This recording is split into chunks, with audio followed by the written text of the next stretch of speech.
सो report है हमारी connecting the dots plastic pollution in the planetary emergency.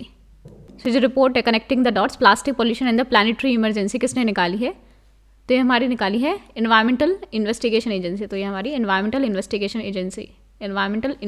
Agency. Report का नाम है connecting the dots plastic pollution and the planetary emergency. So what is this environmental investigation agency? एक international NGO है, इसका office है London में।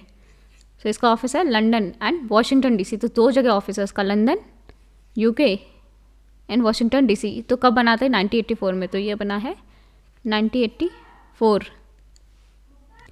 सो headquarter अगर देखें एनवायरमेंटल इन्वेस्टिगेशन एजेंसी कहाँ पे? यूके, लंदन यूके में। तो ये कैंपेन करता है against the environmental crime and abuse. So environmental investigation agency headquarters in London UK, establish 1984 में। रिपोर्ट निकाली connecting the dots plastic pollution and the planetary emergency. तो इसमें बोला गया है जो प्लास्टिक पॉल्यूशन है, इस तरीके से प्लास्टिक पॉल्यूशन है कि ये एक क्लाइमेट इमरजेंसी है and is equals to climate change और जो बायोडाइवर्सिटी लॉस हो रहा है उसके बराबर ही है। जो प्लास्टिक पॉल्यूशन है क्लाइमेट चेंज और बायोडाइवर्सिटी लॉस के बराबर ही है प्लास्टिक पॉल्यूशन।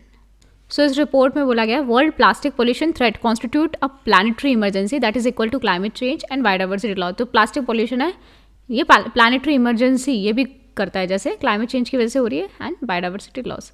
तो यहाँ पे बोला है कि around 250 million tons of plastic ocean में पहुँच जाएंगे 2025 तक और 700 million turns by 2040। And increment क्यों हो रहा है? क्योंकि वर्जिन प्लास्टिक प्रोड्यूसर है। वर्जिन प्लास्टिक क्या होती है? Which is a type of plastic manufacture from non recyclable material. ऐसे मटेरियल से बनती है जो रिसाइकलेबल नहीं होते, उन्हें बोलते हैं वर्जिन प्लास्टिक। सो जो नॉन रिसाइकलेबल, जो रिसाइकल नहीं होता है, एक बार यूज़ करो फिर रिसाइकल नहीं हो सकते, उनका प्रोडक्शन बढ़ रहा है। इसलिए क्या होगा? प्लास्टिक बहुत ज़्यादा बढ़ जाएगी ओशंस में। That is 250 million tons by 2025 and 700 million tons by 2040 because of the overproduction of virgin plastic, the plastic that is manufactured from non-recyclable material.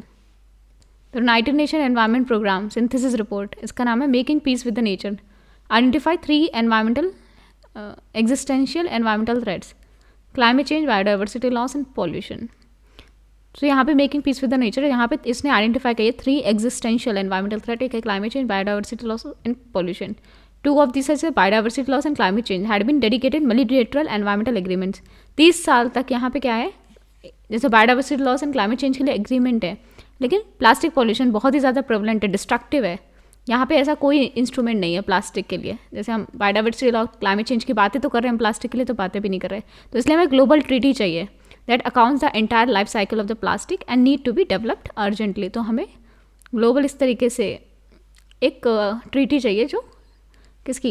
Plastic की लाइफ साइकिल के साथ डील करें। Hence a global treaty that takes into account the entire life cycle of the plastic need to be developed urgently.